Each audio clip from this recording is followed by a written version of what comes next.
할렐루야. 네, 온라인, 오프라인으로 나오신 모든 성도님들 한 주간 평안히 지내셨습니까? 저희가 인사하면서 시작하면 좋을 것 같은데요. 저희가 마스크를 쓰고 있으니까 인사하기가 쉽지 않은 것 같습니다. 그래서 수화로 인사를 하면 좋을 것 같은데, 축복합니다 라는 것을 수화로 하겠습니다. 저를 좀 따라해 주시면 되겠는데, 축복은 이렇게 손을 펴셔서 이렇게 내리시면 됩니다. 축복합니다는 손을 이렇게 모으셨다가 올리시면서 피시면 됩니다. 아시겠죠? 우리 한번 해볼까요? 시작. 축복합니다. 네, 잘하셨습니다. 옆에 있는 분들을 보시면서 우리 함께 인사하도록 하겠습니다. 축복합니다. 네, 분위기가 너무 좋습니다. 네. 자, 오늘은 저희가 시편 시리즈 설교의 마지막 시간입니다. 그래서 시편 90편을 통해서 저희가 은혜를 나누고자 합니다. 이 시편의 표제를 보게 되면 하나님의 사람 모세의 기도라고 되어 있습니다. 아마도 모세가 자기의 죽음이 가까운 시점에서 공동체를 위해 드린 기도라고 짐작할 수가 있습니다. 여러분, 모세는 어떤 사람입니까? 처음 40년은 애굽의 왕가에서 최고의 권력을 누리면서 살았습니다. 그 다음 40년은 사람을 죽이고 난 다음에 광야로 숨어서 노바디로 지내야만 했습니다. 그리고 마지막 40년은 하나님의 부르심을 받아서 이스라엘 백성을 데리고 출애굽을 하였지만 이스라엘의 불순종과 죄로 인하여서 광야에서 40년을 방황을 하다가 가나안 땅을 눈앞에 두고 하나님께서 너는 들어가지 말아라 라고 말씀하셔서 거기서 하나님께로 돌아간 사람입니다. 그러니까 파란만장한 삶의 끝에서 공동체를 위해 드린 기도가 오늘 시편 90편인 것이죠. 그래서 시편 90편은 절대로 가볍지 않습니다. 굉장히 깊고 묵직한 그런 울림이 있는 지혜의 소리를 우리가 들을 수가 있습니다. 오늘 말씀을 통해서 그 지혜가 무엇인지를 살펴보기를 원하고 우리도 모세와 같이 시편 90편의 기도를 들을 수 있기를 우리가 소원합니다. 첫 번째로 지혜는 인생의 유한함을 깨달을 때 시작됩니다. 12절에 있는 말씀을 보게 되면 우리에게 우리 날 계수함을 가르치사 지혜로운 마음을 얻게 하소서. 어떻게 지혜로운 마음을 얻을 수 있습니까? 우리의 나를 계수함으로 지혜로운 마음을 얻을 수가 있다는 것이죠. 여러분, 군대를 가게 되면 이 제대를 앞둔 말년 병장들이 막 들어온 이등병을 놀리는 방법들이 참 많이 있습니다. 그 중에 하나가 이 전역일을 가지고 놀리는 건데요. 제가 이등병으로 막 들어간 지 얼마 안 됐을 때에 말년 병장이 저를 막 부르더니 저쪽에 가서 돌 2개를 주워서 오라는 것입니다.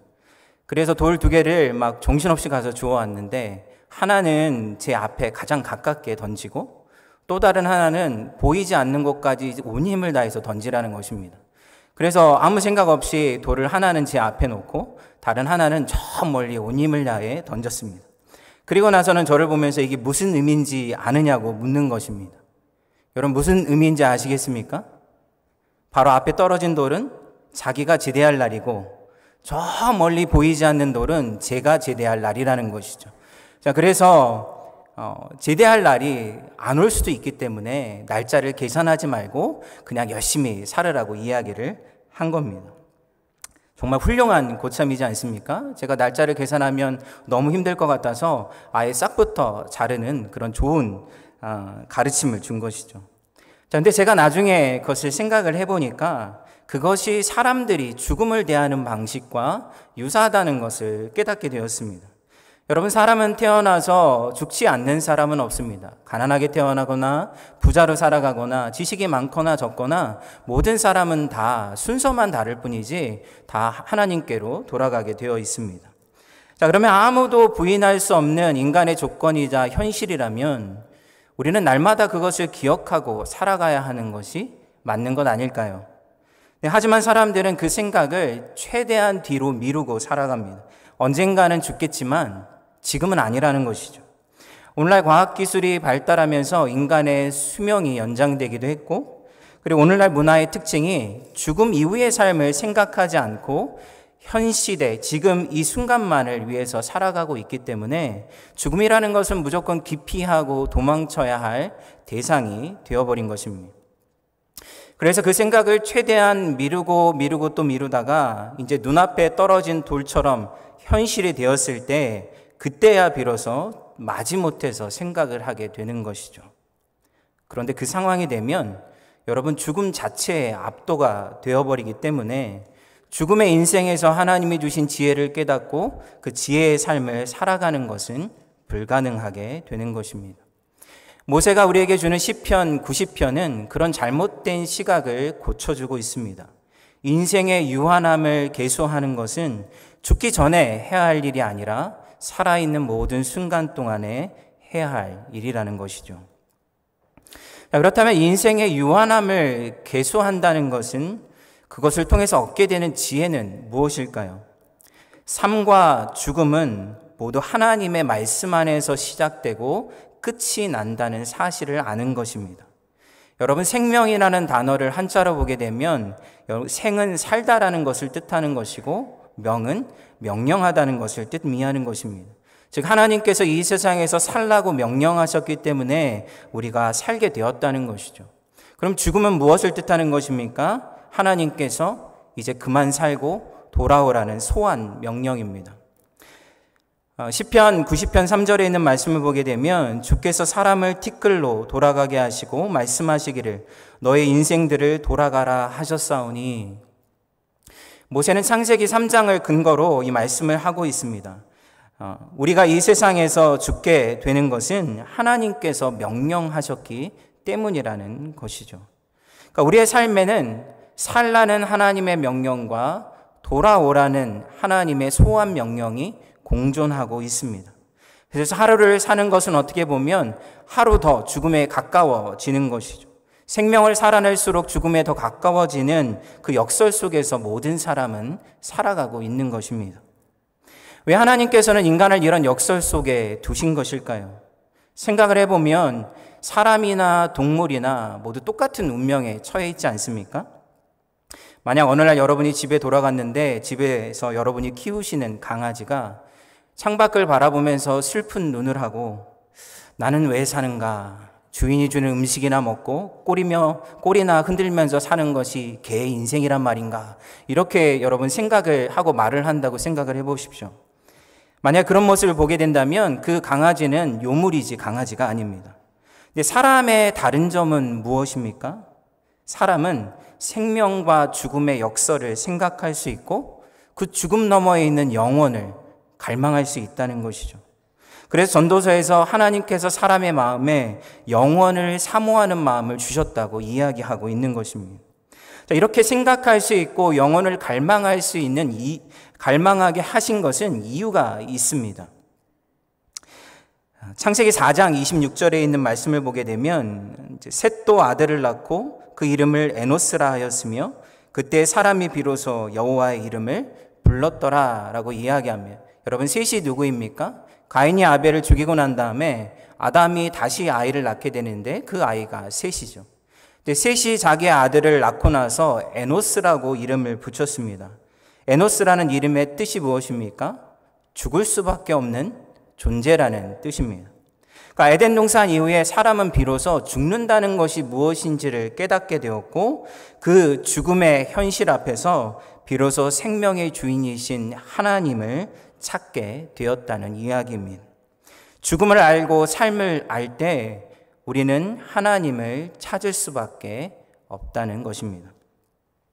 2016년도에 나온 책인데요, 많은 사람에게 감동을 준 책이 있습니다. When Breath Becomes Air라는 책인데, 심지어 빌 게이츠가 자기를 울게 한 책이라고 해가지고 많은 사람들이 더욱 유명해진 책입니다. 이 책의 주인공인 폴 칼라니티는 대학에서 이제 영문학과 철학을 전공을 하다가 인간을 더 실제적으로 깊이 이해하고 싶어서 스탠포드의 의대를 들어가게 됩니다.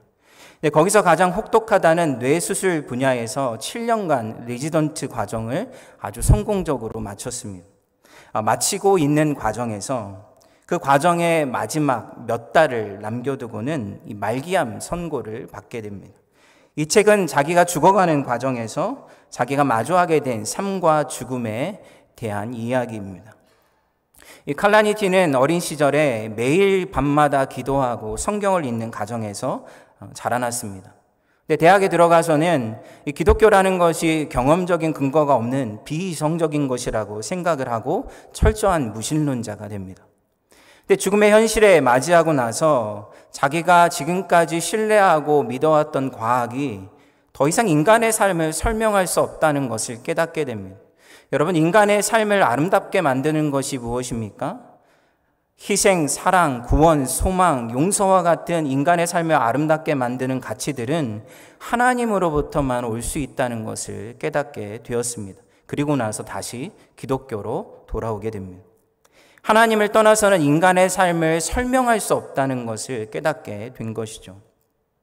우리가 잘 알고 있는 그 지성에서 영성으로라는 책을 쓰신 이어령 교수도 무신론자였습니다. 철저한 무신론자였다가 그리고 딸의 암투병 과정을 옆에서 지켜보면서 기독교인이 된 것이죠. 이어령의 마지막 인터뷰라는 글을 보게 되면 거기서 기자가 묻습니다. 뒤늦게 깨달은 생의 진실이 있다면 그것은 무엇인가요? 이에 대해서 뭐라고 대답을 하냐면 모든 게 하나님의 선물이었다는 거죠.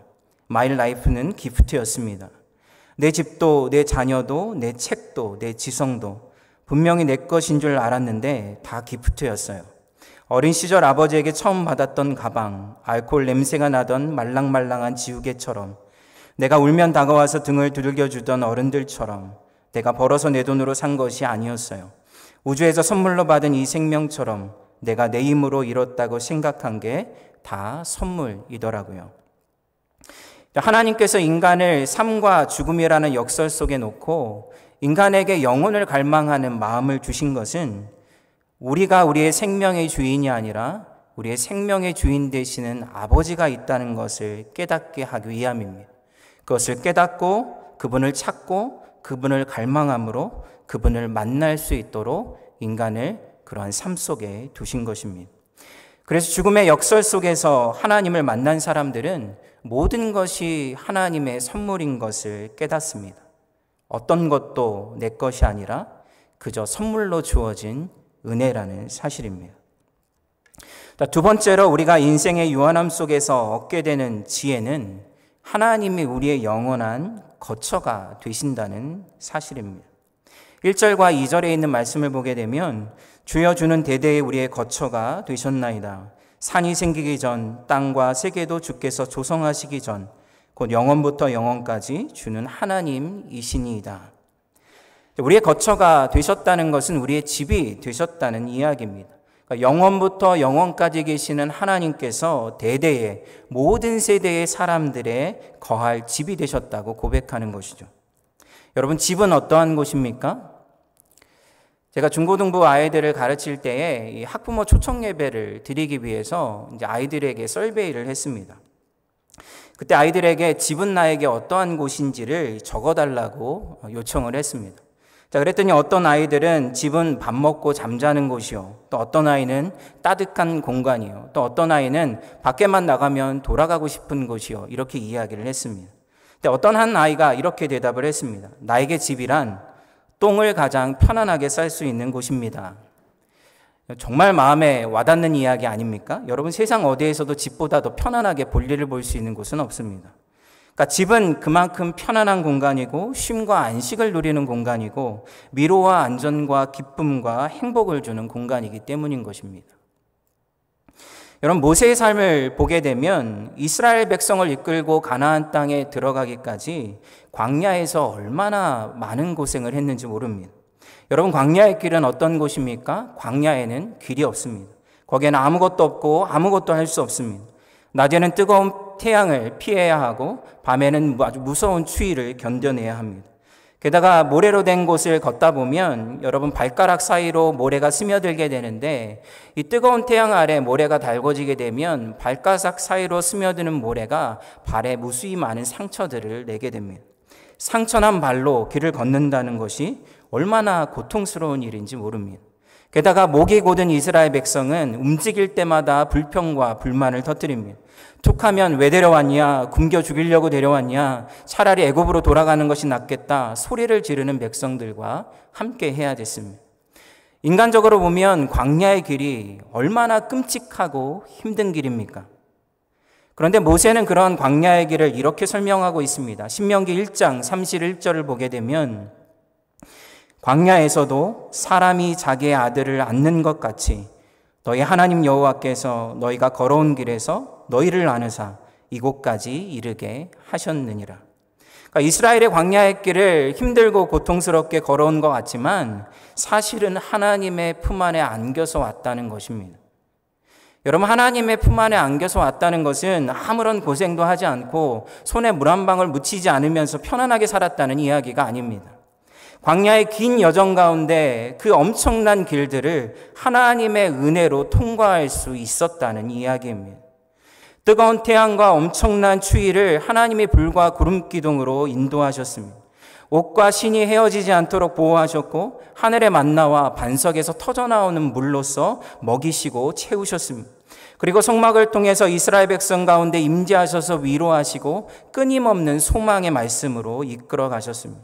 이스라엘이 끊임없이 불순종하고 죄 가운데 빠졌을 때에도 하나님은 그 약속을 버리시지 않고 끝까지 신실하게 지키셔서 이스라엘이 마침내 가나안 땅에 들어갈 수 있도록 하신 것입니다. 사람이 자기의 아들을 아는 것 같이 하나님께서 이스라엘을 안으시고 보호하시고 인도하셨다는 이야기입니다.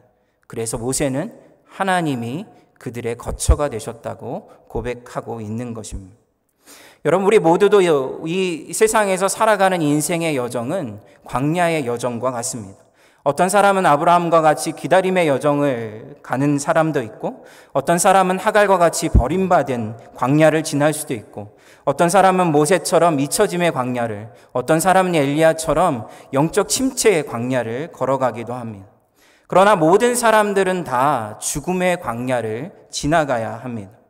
하나님께서 그러한 광야를 이 세상 가운데 허락하신 것은 하나님만이 인생의 광야길에서 우리와 함께 하시고 그분만이 영원한 우리의 거처가 되실 수 있음을 알게 하시려는 것입니다. 그래서 광야는 하나님과 함께 걸어가는 길을, 걸어가는 법을 배우는 곳입니다. 지난달에 하나님을 아는 지식으로 잘 알려진 J.I. 패커가 93세의 나이로 하나님의 품에 안겼습니다. 제가 다니던 신학교에서 교수님이 가르치셨기 때문에 자주 뵐 수 있었는데 그때가 80대 초반이셨습니다. 여러분, 얼굴을 혹시 보시면 아시겠지만 오른쪽 이마 위쪽이 움푹 들어가 있습니다. 왜냐하면 어렸을 때 7살 때 아이들에게 괴롭힘을 당해서 도망을 치다가 이 차에 부딪혀서 머리에 흔적이 남게 된 것이죠. 겉모습을 보면 백발에 허리는 구부러져 있고 몸은 굉장히 야위어서 입은 옷이 헐렁해 보이는 굉장히 연약한 모습입니다.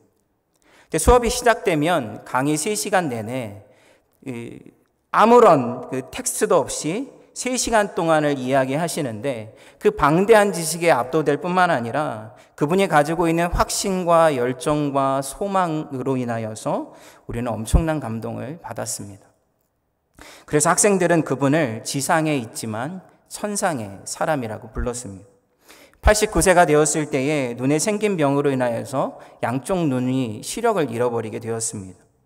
여러분, 시력을 잃어버린다는 것이 얼마나 고통스러운 일입니까? 학자로 평생을 살아왔는데 아무것도 할 수 없게 된 것이죠. 읽을 수도 없고 쓸 수도 없고 이제는 어디 가서 말을 할 수도 없는 상황이 되었습니다. 어때 학생이 교수님에게 물었습니다. 시력을 잃고 읽을 수도 없고 쓸 수도 없게 된 이 상황이 너무나 힘들지 않으십니까? 마음이 매우 힘드실 것 같은데요.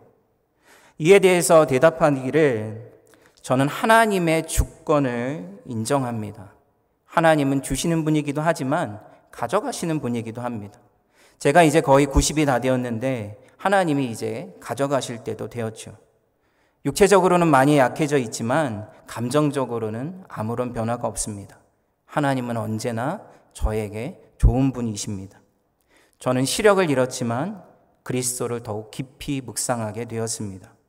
더욱 그분을 깊이 묵상하다 보니까 그분이 행하신 일들이 제 마음과 생각 속에 더욱 깊게 새겨지고 있습니다. 시력을 잃었지만 그리스도를 더 깊이 묵상하게 되었습니다. 이 패커 교수님이 하신 말 중에 영혼의 본질은 아주 단순하게 주님과 함께 하면서 누리는 기쁨이라고 이야기하신 것이 늘 머릿속에 기억에 남습니다. 여러분, 영원한 삶이라는 것은 하나님 안에서 하나님과 함께 살아가는 것입니다. 우리가 하나님과 지금 우리의 삶 속에서 동행을 하고 그분으로 인하여서 기쁨을 누리고 있다면 그것이 우리의 삶 속에 영원한 삶의 시작이라는 것이죠. 요한복음 17장 3절을 보게 되면 영생은 곧 유일하신 참 하나님과 그를 보내신 예수 그리스도를 아는 것이니이다. 여기서 안다는 것은 지식을 이야기하는 것이 아니라 관계를 이야기하는 것입니다. 하나님과의 관계가 깊어지는 것이 곧 영생을 누리는 길이라는 뜻입니다. 그러니까 지금 이 순간 내가 살아가고 있는 삶 속에서 주님의 임재를 경험하고 그분으로 인하여서 기쁨을 누리며 살아가고 있다면 우리는 지금 영생을 살아가고 있는 것입니다. 이 세 번째로 인생의 요한함 속에서 얻게 되는 지혜는 기도를 배우는 것입니다. 모세는 시편 90편에서 1절부터 11절까지 인간의 유한함에 대한 현실을 자세하게 묘사합니다. 8절부터 10절까지에 있는 말씀을 보게 되면 주께서 우리의 죄악을 주의 앞에 놓으시며 우리의 은밀한 죄를 주의 얼굴빛 가운데 두셨사오니 우리의 모든 날이 주의 분노 중에 지나가며 우리의 평생이 순식간에 다하였나이다. 우리의 연수가 70이요 강건함은 80이라도 그 연수의 자랑은 수고와 슬픔뿐이요 신속히 가니 우리가 날아가나이다. 나이가 많이 드신 어르신들에게 지금까지 인생을 돌아보면 어떤 생각이 드십니까? 라고 여쭤보면 거의 모든 분들이 한결같은 대답을 하십니다. 정말 순식간에 지나갔고 내 마음은 아직도 고등학생 같은데 나이가 이렇게 들었다는 것이 믿기지 않는다는 것이죠. 여러분, 인생을 돌아보면 너무나 순식간에 지나가서 잠깐 피었다 지는 꽃 같고 낮에 잠시 자는 잠 같고 그리고 아침에 나타났다가 금방 사라지는 안개와 같습니다. 이것은 누구나 이 세상을 살아가는 사람들이면 경험하게 되는 이야기인 것이죠. 자, 그런데 그런 유한함을 우리가 제대로 깨닫게 된다면, 그것을 온전히 깨닫게 된다면 우리가 할 수 있는 최선의 반응은 무엇입니까? 그것은 기도하는 것이죠. 우리가 유한하다는 사실을 알고 하나님이 우리를 기억하시지 않으면 우리는 영원히 기억될 수 없고, 하나님이 우리의 삶의 의미와 행복과 기쁨을 가져다 주시지 않으면 우리는 어떤 의미와 흔적을 가질 수 없다는 것을 우리가 알기 때문입니다. 그래서 그것을 안다면 우리는 하나님에게 기도하게 됩니다. 여러분, 많은 성도들이 하나님 없이 살 수 없다는 것을 알면서도 기도의 자리로 나아가지 않는 이유가 있습니다. 그 이유가 무엇인 줄 아십니까? 이 헨리 나우엔이 쓴 리칭 아웃이라는 책을 보게 되면 이렇게 이야기합니다. 우리의 기도가 일어나는 삶의 그 심오한 영역으로 우리를 들어가지 못하게 하는 가장 큰 장애물은 우리 가운데 깊이 스며들어 있는 영원성에 대한 환상입니다.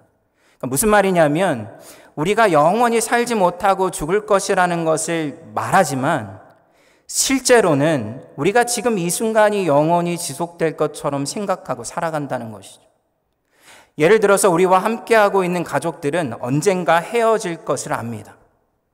자, 그런데 그렇게 그것을 알고 있으면 우리의 만남과 시간과 관계를 소중히 여기고 살아야 되는데 실제로 우리의 삶을 보면 우리가 영원히 헤어지지 않을 것처럼 생각하고 행동한다는 것이죠. 그래서 쉽게 불평하고 원망하고 함부로 대하며 살아가기가 쉽다는 겁니다.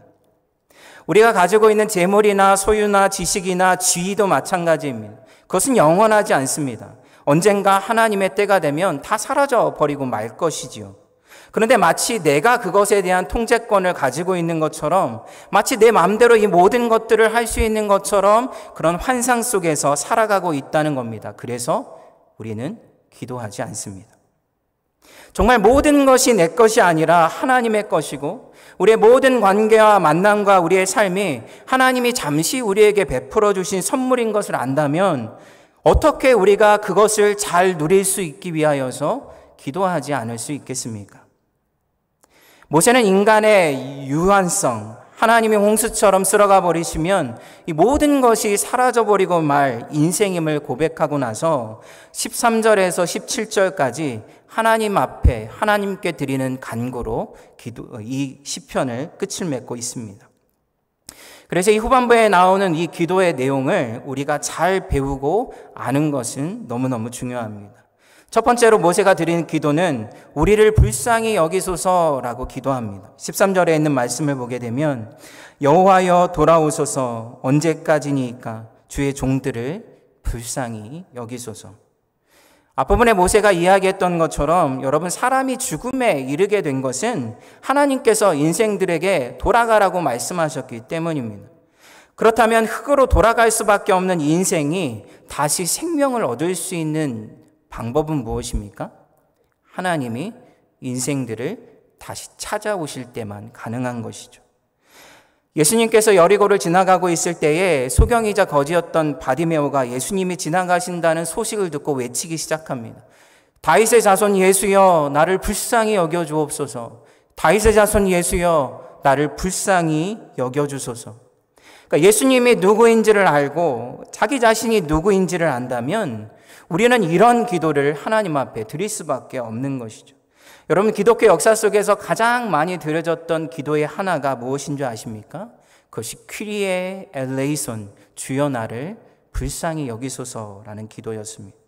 하나님의 은혜와 긍휼을 구하는 기도, 하나님 앞에서 어찌할 수 없는 죄인임을 알기에 드리는 기도, 하나님 앞에서 우리의 모습을 정직하게 볼 수 있는 사람만이 드리는 기도가 바로 이 기도인 것입니다. 두 번째로 모세는 주의 사랑으로 우리를 충만하게 하소서라고 기도합니다. 14절에 있는 말씀을 보면 아침에 주의 인자하심이 우리를 만족하게 하사 우리를 일생 동안 즐겁고 기쁘게 하소서. 주의 인자하심이란 주님의 변함없는 사랑을 이야기하는 것입니다. 그러니까 그 사랑이 우리 심령 가운데 부어지도록 기도하고 있는 것이죠. 여러분들은 어떠한 기도를 드리고 있습니까? 그리스도의 사랑이 우리 심령 가운데 부어지기를 여러분 간구하고 계십니까? 우리의 삶의 변화를 위해서 기도하고 있다면 이것보다 더 중요한 기도는 없습니다. 사랑은 인간의 모든 문제를 해결하는 열쇠입니다. 이 사람이 갖고 있는 모든 두려움의 근원에는 이 사랑의 결핍에서 시작된다고 이야기를 합니다. 두려움 가운데 있는 사람은 사람을 집착하게 만들지만 사랑은 사람을 자유하게 합니다. 두려움은 정직하지 못하게 만들지만 사랑은 거짓말을 하지 못하게 만듭니다. 두려움은 숨지만 사랑은 다가서게 하고, 두려움은 타인을 배제하고 거부하지만 사랑은 다른 사람을 포용하고 용납합니다. 인간의 뿌리 깊은 두려움을 해결할 수 있는 유일한 방법은 우리의 영혼을 충만히 채우시는 그리스도의 사랑밖에는 없습니다. 그래서 사도 바울은 에베소서에서 성도들을 위해 이렇게 기도합니다. 너희 믿음으로 말미암아 그리스도께서 너희 마음에 계시게 하시옵고 너희가 사랑 가운데 뿌리가 박히고 터가 굳어져서 능히 모든 성도와 함께 지식에 넘치는 그리스도의 사랑을 알고 그 너비와 길이와 높이와 깊이가 어떠함을 깨달아 하나님의 모든 충만하신 것으로 너희에게 충만하게 하시기를 구하노라. 그리스도의 사랑 가운데서 자라가는 것만이 우리의 영혼을 변화시킬 수 있기 때문입니다. 세 번째로 마지막으로 모세가 드린 기도는 주의 일들의 영광을 보고 그 일에 동참하게 해달라는 기도입니다. 16절과 17절에 있는 말씀을 보게 되면 주께서 행하신 일들을 주의 종들에게 나타내시며 주의 영광을 그들의 자손에게 나타내소서. 주 우리 하나님의 은총을 우리에게 내리게 하사 우리 손이 행한 일을 우리에게 견고하게 하소서. 우리 손이 행한 일을 견고하게 하소서. 이 모세가 드리는 이 마지막 기도는 우리의 가려졌던 눈을 하나님이 여셔서 하나님이 하시는 일들의 영광을 보게 해달라는 기도입니다. 그리고 나서 우리의 손이 하는 일들을 견고하게 해달라고 두 번이나 반복해서 간구하고 있습니다. 여기서 우리 손이 하는 일들이란 특별한 일들을 의미하는 것이 아닙니다. 인간으로서 살아가면서 해야 되는 모든 일들을 뜻하는 것이죠. 가정을 세우고 일터에서 일을 하고 만남을 만들어가고 교회를 섬기고 우리가 하는 모든 일들 가운데서 하나님의 영광을 보고 하나님의 영광을 닮아서 그것을 드러내는 장소가 되게 해달라고 기도하고 있는 것입니다. 여러분, 우리의 일상이 하나님과 동행하는 삶이라면 그것은 너무나 당연스럽게 우리의 삶의 모든 자리에서 아버지의 영광이 드러나게 해달라고 기도할 수밖에 없는 것이죠. 예수님의 기도를 보면 예수님은 언제나 하나님께서 자기를 통해서 영광 받으시고 자기 일 가운데 하나님의 영광이 나타날 수 있도록 간구하셨습니다. 우리의 삶 가운데서 우리가 하나님과 동행하며 살아간다면 우리의 삶의 모든 자리가 하나님의 영광이 드러나는 자리가 되어야 하는 것은 너무나 당연한 일입니다. 근데 여기서 우리가 하나님의 영광을 드러내게 해달라는 기도는 이것은 아주 대단한 일을 하게 해달라는 기도가 아닙니다. 제가 토론토에 오기 전에 밴쿠버에서 오랫동안 살았습니다. 이 아이들이 어렸을 때에 이제 자주 바닷가에 나가서 그래서 이 모래성 쌓기 놀이를 했습니다. 근데 아이들과 모래성 쌓기를 하다 보면 아이들이 전혀 도움이 되지 않습니다. 이렇게 성을 쌓다 보면 아이들이 막 발걸음을 잘못 뒤져서 무너뜨리기도 하고 물을 떠갖고 부어야 되는데 엉뚱한 곳에 붓기도 하고 그리고 만드는 내내 딴짓을 하고 장난만 치고 있는 것이죠. 그런데 이제 아이들이 조금 만들어 놓은 곳에다가 제가 모양을 입히고 더 크고 아름답게 만들어서 완성을 해 놓습니다. 자, 그러면 아이들이 뭐라고 하는지 아십니까? 자기가 만들었다고 이야기합니다. 그리고 좋아하는 것이죠. 그 모습을 보면서 여러분, 아이들은 별 도움이 되지 않았지만 아버지는 같이 하는 것이 기쁩니다. 그리고 아이들은 자기가 할 수 있는 것보다 더 크고 놀라운 일들을 만들 수 있어서 기쁜 것이죠. 여러분, 이것이 하나님과 동행하는 삶의 의미가 아닐까요? 여러분, 모세의 삶도 마찬가지였습니다. 모세는 죄를 짓고 도망친 사람이었습니다. 그런데 하나님은 그 불완전한 인생을 부르셔서 하나님의 일을 위한 통로로 세우신 것이죠. 이스라엘을 출애굽시킨 것에서 모세가 한 일은 별로 없습니다. 하나님의 지팡이를 들고 다닌 것뿐이었습니다. 이스라엘이 끊임없이 불순종 가운데 하나님 앞에서 하나님의 용서와 긍휼을 체험할 수 있었던 것은 모세의 기도가 대단했기 때문이 아닙니다. 모세는 그저 하나님의 마음을 알고 하나님의 마음으로 간구했을 뿐입니다. 하나님께서 광야에서 먹이시고 입히시고 인도하셔서 마침내 가나안 땅에 들어가게 하신 것이죠. 여러분, 모세가 죽었을 때 그 나머지 모든 일들을 마무리하신 분도 누구입니까? 하나님이셨던 것이죠. 그래서 모세는 하나님만이 모든 세대에 모든 사람들이 거할 처소가 된다고 고백하신 것입니다. 우리의 손으로 하는 모든 일이 하나님이 세우시는 견고한 일이 되기 위해서는 우리가 하나님과 동행해야 할 뿐만 아니라 하나님께서 그 일들을 사용하시도록 우리는 간구해야 한다는 것입니다. 결론을 내리도록 하겠습니다. 여러분, 인생이 유한하다는 것은 우리 스스로의 힘으로 살 수 없다는 뜻입니다. 이 유한하고 연약한 인생이 하나님 안에 거하고 삶의 모든 자리에서 하나님과 동행하며 살아갈 때 우리는 비로소 충만한 삶을 살아갈 수 있게 되는 것입니다. 우리는 광야와 같은 이 세상에서 하나님과 함께 기도하며 동행하는 법을 배워야 합니다. 매일의 삶 속에서 하나님의 자비를 구해야 하고 주님의 사랑으로 우리의 삶이 충만해지기를 구해야 하며 우리의 손으로 하는 모든 일이 하나님과 함께하는 일이 되도록 간구해야 합니다. 그러면 우리는 영원을 잃어버린 삶을 살아가는 것이 아니라 영원을 지금 이 자리에서 누리는 하나님의 은혜를 누리며 살아갈 수 있게 될 것입니다. 이 시간 함께 같이 기도하도록 하겠습니다. 여러분 마음 가운데 갈망하고 있는 것이 무엇입니까? 우리가 갈망하고 있는 것이 우리의 모습이 되고 우리의 영혼이 될 것입니다. 하나님은 인생의 유한함 속에서 아버지를 알고 그 아버지의 은혜와 사랑을 누리고 아버지가 주시는 영원한 삶을 살기를 원하십니다. 이 시간 우리가 함께 기도하실 때에 아버지, 우리의 마음을 살피셔서 우리 마음 가운데 세상에 사라져버릴 것들에 우리의 마음이 빼앗겨 있다면 우리의 마음이 영원을 사모하고 아버지의 사랑 안에 거하는 삶을 추구하게 하여 주옵소서. 그래서 날마다 아버지와 동행함으로 의인의 요동함을 허락치 아니하시는 주님의 손길을 경험하게 하여 주옵소서. 이 시간 함께 같이 기도하며 나아가